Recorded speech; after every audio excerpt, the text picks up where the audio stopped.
हम कर रहे हैं बेंथम का उपयोगितावाद। इसमें हमने पहले पढ़ा सुख और दुख का स्वरूप, सुख दुख के स्रोत क्या हैं, विभिन्न सुखों में गुण का नहीं केवल परिणाम का भेद होता है।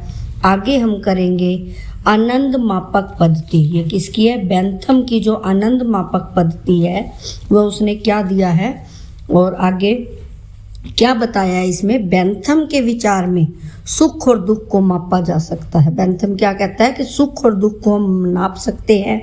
इसके लिए आनंद मापक पद्धति उसने प्रदान की है। उसने क्या कहा है? इसके लिए उसने कहा है कि हमें 6 बातों पर ध्यान देना चाहिए। पहला क्या है? तीव्रता, फिर है अवधि, फिर है निश्चितता, निकटता या दूरी, फिर है उत्पादकता, विशुद्धता। 6 कौन कौन से बातें हैं? तीव्रता, अवधि यानी कि कितनी तीव्रता होनी चाहिए, कितना समय होना चाहिए, कितनी निश्चितता होनी चाहिए, सुख और दुख। फिर निकटता या दूरी कितनी होनी चाहिए, उत्पादकता यानी कि सुख और दुख जो है कितने उत्पन्न करने चाहिए, और फिर है विशुद्धता।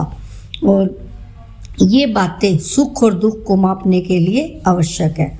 आगे बताता है विधि निर्माण में उपयोगिता के सिद्धांत का प्रयोग।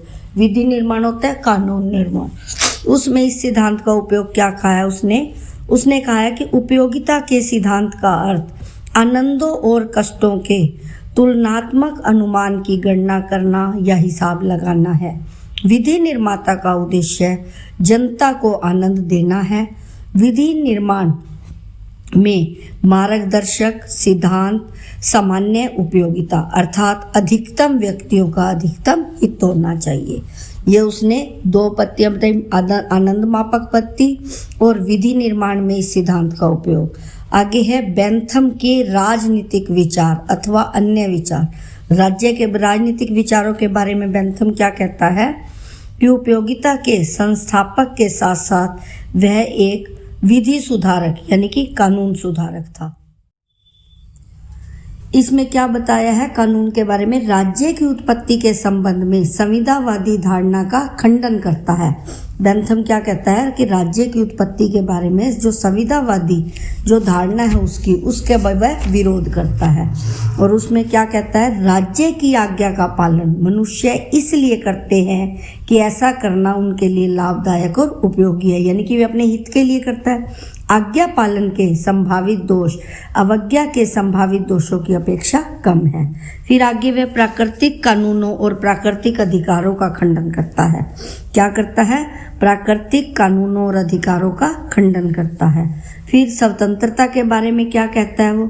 स्वतंत्रता क्या कहता है कि बेंथम को जनता की स्वतंत्रता जैसे शब्दों से कोई प्रेम नहीं था। स्वतंत्रता के बारे में उसके क्या विचार है कि जनता की स्वतंत्रता से उसे कोई लगाव नहीं था।